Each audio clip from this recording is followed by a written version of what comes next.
ఈ పరిస్థితులు మారుతాయి, డిసిషన్ మారుతుందా? ఎందుకు ప్రజల మీద ఎంత దౌర్జన్యం? సార్ ఇప్పుడు దానివల్ల ఏమైనా గొప్ప అంటే ఇప్పుడు చూడండి సార్, రిజిస్ట్రేషన్లు తగ్గిపోతున్నాయి సార్, బయర్స్ వెనక్కి తగ్గుతున్నారు, బ్యాంక్ లోన్స్ నిలిపేస్తున్నాయి, ఇన్వెస్టర్స్ భయపడుతున్నారు, బిల్డర్స్ కొత్త ప్రాజెక్ట్స్ ప్రారంభించడానికి వెనకాడుతున్నారు. అంటే ఫైనల్గా ఇది ప్రభుత్వానికి నష్టం కలిగించేదే కదా. అసలు గ్లోబల్ హైదరాబాద్కి సంబంధించి ఒక ప్రపంచ స్థాయి ఇమేజ్ వచ్చినప్పుడు ఇప్పుడు అంటే అసలు ఎన్ఆర్ఐలు కూడా కొనుగోలు చేయడానికి భయపడుతున్నారు సార్. రియాలిటీ పడిపోయింది. ఇప్పుడు ఈ విధంగా చేయటం అనేది ప్రభుత్వం ఖచ్చితంగా ప్రభుత్వ భూములని చెరువులను రక్షించటం ప్రభుత్వ బాధ్యత. అవును. ఆ బాధ్యతని విస్మరించినటువంటి ప్రభుత్వ ఉద్యోగి మీద నువ్వెందుకు చర్య తీసుకోలేదు?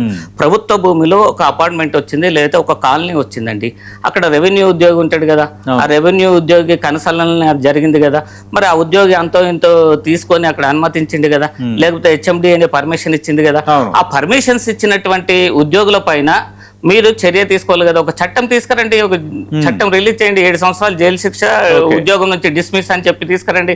రేపు నుంచి ప్రభుత్వ భూములు కబ్జా కావు కదా.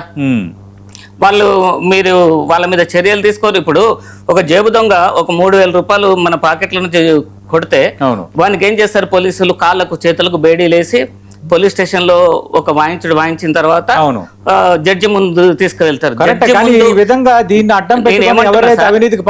జడ్జి ముందుకు తీసుకెళ్లే వరకు అతనికి బేడీలు ఉంటాయి. ఆ జడ్జి ముందుకు పోయే ముందు తీస్తారు. ఆ తర్వాత జడ్జి ఏం మాట్లాడుకుంటే 14 days రిమాండ్ విధిస్తారు. ఈ లక్షల రూపాయలు, కోట్ల రూపాయలు కరప్షన్ చేసినటువంటి మళ్ళీ వాళ్ళ ఫోటోలు ఏం చేస్తాం? ఆ జేబు దొంగలు రైల్వే స్టేషన్ లో, పోలీస్ స్టేషన్ ఫోటోలు పెడతాం కదా, వీళ్ళ ఫోటోలు కూడా వాళ్ళ కార్యాలయాల్లో పెట్టమను. ఖచ్చితంగా సార్. ఇప్పుడు ఈ విధంగా ఈ 22A అడ్డం పెట్టుకుని పై లెవెల్ నుంచి కింద లెవెల్ వరకు ఎవడైతే అవినీతికి పాల్పడుతున్నాడో, ఎవడైతే లంచాలు డిమాండ్ చేస్తున్నాడో, ఎవరైతే కోర్టు అతను లెక్క చేయట్లేదు, ఖచ్చితంగా వాళ్ళకి కఠిన శిక్షలు పడాలి సార్. కఠిన శిక్షలు పడాలి. వాతావరణం ఉందా? సెక్షన్స్ ఉన్నాయా? లేవు. ఇంకా ముందు కూడా ప్రభుత్వం అలాంటి చర్య తీసుకోలేదు. ఇక ముందు కూడా జరగవని గ్యారెంటీ ఏముంది? ఓకే. ఇప్పుడు ప్రభుత్వ భూములకు నువ్వు ఖచ్చితంగా కాంపౌండ్ వాళ్ళు నిర్మించు. కాంపౌండ్ వాళ్ళు నిర్మిస్తే భవిష్యత్తులో కావు కదా. కొనుగోలు చేయడు కదా. కొనుగోలు చేయడు. అది రెండు హెచ్ఎండి అనేది ఇక్కడ నుంచి అన్ని చూసుకొని ఇవ్వాలి కదా. భవిష్యత్తులో ఎలాంటి ఇబ్బంది ఉండదని ఒక ఇన్సూరెన్స్ ఇవ్వాలి కదా. కూడా ఒక ఇన్సూరెన్స్ ఇవ్వాలి కదా. హౌసింగ్ బోర్డు ఒక ఇన్సూరెన్స్ ఇవ్వాలి కదా. చివరికి ఆ భూములకు సంబంధించి కూడా 22A ఉందని వేధించడం అనేది చాలా బాధాకరం. సార్ ఒకటి చెప్పండి సార్ ప్రవీణ్ గారు, ఫైనల్ గా ఇది సమస్య తీరేదేనా లేదంటే ఎల్లకాలం కొనసాగేదేనా? దీనికి పరిష్కారం ఏంటి సార్? కోర్టులకి మెట్లెక్కితే ఫలితం ఉంటుందా? ఇప్పుడు ప్రభుత్వ భూమి అన్యాక్రాంతం అవుతుందంటే రెవెన్యూ ఉద్యోగి పత్రం లేకుండా కాదు. రెవెన్యూ ఉద్యోగి పత్రాలు మారిస్తే తప్ప అది ప్రైవేటు వ్యక్తుల చేతిలోకి వెళ్ళదు. కాబట్టి ఖచ్చితంగా ప్రభుత్వ భూమిని అన్యాక్రాంతం చేయడానికి ఎవరైతే పర్మిషన్ ఇచ్చినటువంటి ఉద్యోగి ఉన్నాడో ఆ ఉద్యోగిని ఒక 7 సంవత్సరాలు శిక్షించేలాగా ఒక చట్టం తీసుకురావాలి. అట్లాగే ఆ ప్రాపర్టీని రికవరీ ఆయన దగ్గర నుంచి చేయాలి. ఆ ఉద్యోగం నుంచి డిస్మిస్ చేసేలాగా ఒక చట్టం తీసుకురమ్మనండి. రేపటి నుంచి హైదరాబాద్ నగరం కాదు, తెలంగాణలో ఒక గజం భూమి కూడా కబ్జాకు గురి కాదు. ఇట్లా ఎందుకు చట్టం చేయలేకపోతుంది ప్రభుత్వం? ఇట్లా చట్టం చేస్తే తప్ప భవిష్యత్తులో ఇక ఈ ప్రభుత్వ భూములు అన్యాక్రాంతం కావనే నమ్మకం ఏమీ లేదు. రైట్. నారుగొండ ప్రవీణ్ గారు, నేను మీకు స్టార్టింగ్ గా చెప్పాను, 99 టీవీ చీఫ్ ఎడిటర్ గా నేను మీకు అష్యూరెన్స్ ఇస్తున్నాను సార్. ఖచ్చితంగా దీన్ని ఒక బాధ్యతగా తీసుకొని దీనిపైన ఒక ఉద్యమాన్నే లేపుతోంది, ఒక ఉద్యమాన్ని పిలుపునిస్తుంది 99 టీవీ. ఉద్యమ పంతాన్ని అనుసరించబోతోంది. ఎందుకంటే వేలాది బాధితుల పక్షాన 99 టీవీ గొంతుగా మారిపోతుంది. మీడియా అంటే ఒక 4 వార్తలు, 4 ఎంటర్టైన్మెంట్ ఇంటర్వ్యూలు, ఏదో ఒక బ్రేకింగ్ న్యూస్ ఇవ్వటం, యాడ్స్ ప్లే చేయటం అనేది కాదు. మీడియా అనేది 4th ఎస్టేట్ అనేది ఒక బాధ్యత.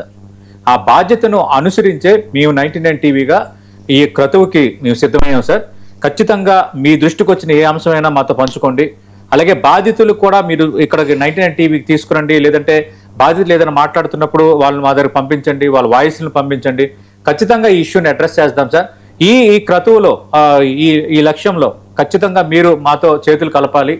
ఈ యొక్క సమస్యలని, ఎందుకంటే ఫైనల్ గా ప్రజలకు మేలు జరగాలి, ప్రజలకు మేలు జరగాలి. ఈ అధికారుల అవినీతి దాహం అనేది తగ్గిపోవాలి సార్. అవినీతి అధికారులు, రాజకీయ నేతలు, వీళ్ళ అధికార దాహం తగ్గిపోవాలి, అవినీతి దాహం తగ్గిపోవాలి. ఫైనల్ గా సామాన్యులకు న్యాయం జరగాలి, వాళ్ళు ప్రశాంతంగా ఉండాలి. 22A సంగతి ఏంటనేది తేల్చాలని డిసైడ్ అయ్యాం సార్ 99 టీవీ తరఫున. కృతజ్ఞతలు సార్ మీకు. సార్ ప్రజల తరపున, బాధితుల తరపున ఖచ్చితంగా మీతోటి మేము కలిసి వస్తాం. మేము ఇంతకుముందు ధర్నాలు చేపట్టినాం ఈ విషయం పైనే. చాలా మంది బాధితులు వాళ్ళ గోడు మా ముందు వెళ్ళపోసుకోవటం జరిగింది. మేము పరిష్కరించగలిగినాం కానీ మిగతా పరిష్కరించలేకపోయినాం. ఇది మాతో సాధ్యం కానటువంటి సమస్య, అది రాష్ట్ర వ్యాప్తంగా ఉంది. అవును, ఇప్పుడు మాకు 29 జిల్లాల్లో ఏపీలో కూడా కొన్ని ఇప్పుడు నిన్న ఒక అతను ఫోన్ చేశాడు, రంగారెడ్డి జిల్లాలో 2 గ్రామాలనే 1000 ఎకరాలు ప్రొహిబిటర్లో పెట్టారు సార్, మేము మాకు ధరణి పాస్బుక్లు ఉన్నాయి, మేము కొన్ని సంవత్సరాల నుంచి దున్నుకొని బతుకుతున్నాం, మా పరిస్థితి ఏంది అంటాడు. 1000 ఎకరాలు 1000 ఎకరాలు చూడండి సార్, 2 గ్రామాలు. అవును, ఇప్పుడు వాళ్ళ పరిస్థితి ఏంది? 50 కోట్ల వరకే అడుగుతున్నారంటే లంచాలు. మిగతా సామాన్యుల్ని ఏ విధంగా పీడేస్తున్నారు సార్ వీళ్ళు? అసలు లంచం లేకుండా రెవెన్యూ డిపార్ట్మెంట్ లో పని కాదండి, రైట్, ఎట్టి పరిస్థితులు కాదు. అసలు అట్లా తెగబడేరు, ఎందుకంటే భయం భక్తి లేదు, అంతే. బరితెగింపు సార్, బరితెగింపు. ఇప్పుడు ప్రతి ఒక్కరు ఇప్పుడు రెండు ఆ బరితెగింపు ఎప్పుడు వస్తుందంటే సార్, ఆ పైన వాళ్ళు ఎప్పుడైతే కొంత ఇన్సూరెన్స్ గా ఉంటారో, తీసుకోరా నేను చూసుకుంటా. ఇప్పుడు ఇక్కడ ఏమవుతుందంటే సార్, నా భూమి 1 కోటి రూపాయల విలువైన భూమి ప్రొహిబిషన్ లో పెట్టిండు. నేనేం చేస్తా సార్ ఇట్లా సంగతి అని ఆయన ఫస్ట్ సార్ మెత్తగా సీరియస్ గా సమాధానం వస్తుంది. 2-3 సార్లు తిరిగిన తర్వాత మెత్తబడిన తర్వాత నేనే బతలాడుకుంటా, సార్ తీయండి సార్, అంతో ఇంతో ఇస్తా సార్. ఎంత ఇస్తావు? 1 కోటి రూపాయలు ఉంది కదా, 10% ఇస్తావు, 10 లక్షలు. నేనేమనుకుంటా, కోర్టుకు పోతే లేట్ అవుతుంది, ఇంకా ఆయన ఏసీబీకి పట్టిస్తే నాకెందుకు ఇవన్నీ పరేషాన్లు అని చెప్పేసి అంతో ఇంతో సమర్పించుకొని తెచ్చుకోవటం, నిషేధిత జాబితాల నుంచి తొలగించుకోవటం జరుగుతుంది ప్రజలు. రైట్ సార్, ఖచ్చితంగా సామాన్యుల పక్షాన ఉందాం సార్. మీరు కూడా అదే ప్రయత్నం చేస్తున్నారు, 99 టీవీ కూడా అదే ప్రయత్నం చేస్తుంది. ఫైనల్ గా ప్రజలకు న్యాయం జరగాలి, ఈ అవినీతి తగ్గిపోవాలి. కోర్టు ఉత్తర్వులను లెక్క చేయని అధికారులు కానీ మిగతా వాళ్ళు ఎవరికైనా ఇది ఒక చంపపెట్టు వ్యవహారంగా ఇది మారాలి. మరోసారి 99 టీవీ చీఫ్ ఎడిటర్గా నేను ప్రజలందరికీ అప్పీల్ చేస్తున్నా, 22A మీద 2 తెలుగు రాష్ట్రాల్లో మీకు ఎలాంటి సమస్య ఉన్నా, ఎలాంటి ఇబ్బంది ఉన్నా, మీకు కోర్టు అనుమతులు, అన్ని రకాల అనుమతులు ఉన్నా, కోర్టు ఆర్డర్స్ ఉన్నా, 22A జాబితాలో పెట్టి మిమ్మల్ని హింసిస్తున్నారా, మిమ్మల్ని బాధ పెడుతున్నారా, ఖచ్చితంగా 99 టీవీ దృష్టికి తీసుకురండి. అలాగే మీరు ఫస్ట్ 99 టీవీని సబ్స్క్రైబ్ చేసుకోండి. 99 టీవీకి సంబంధించి మొత్తం మీ సమస్యను అడ్రస్ చేస్తాము. త్వరలో మీకు 99 టీవీ ఒక నెంబర్ కూడా ఇవ్వబోతోంది. ఆ నెంబర్కి మీరు వీడియోస్ 3 minutes లిమిట్ దాటుకున్న వీడియోస్ పంపించండి, మీ సమస్యను తెలియజేస్తూ, వివరాలు తెలియజేస్తూ. అలాగే మీ సమస్యను ఆ టెక్స్ట్ రూపంలో కూడా పంపించండి. ఖచ్చితంగా దాన్ని టెలికాస్ట్ చేస్తాం, దాన్ని ప్రసారం చేస్తాం. మీ సమస్యను ప్రభుత్వం దృష్టికి తీసుకువెళ్ళటంలో, అలాగే భవిష్యత్తులో లీగల్ ఎయిడ్ అందించడంలో కూడా 99 టీవీ ముందుంటుంది. ఒక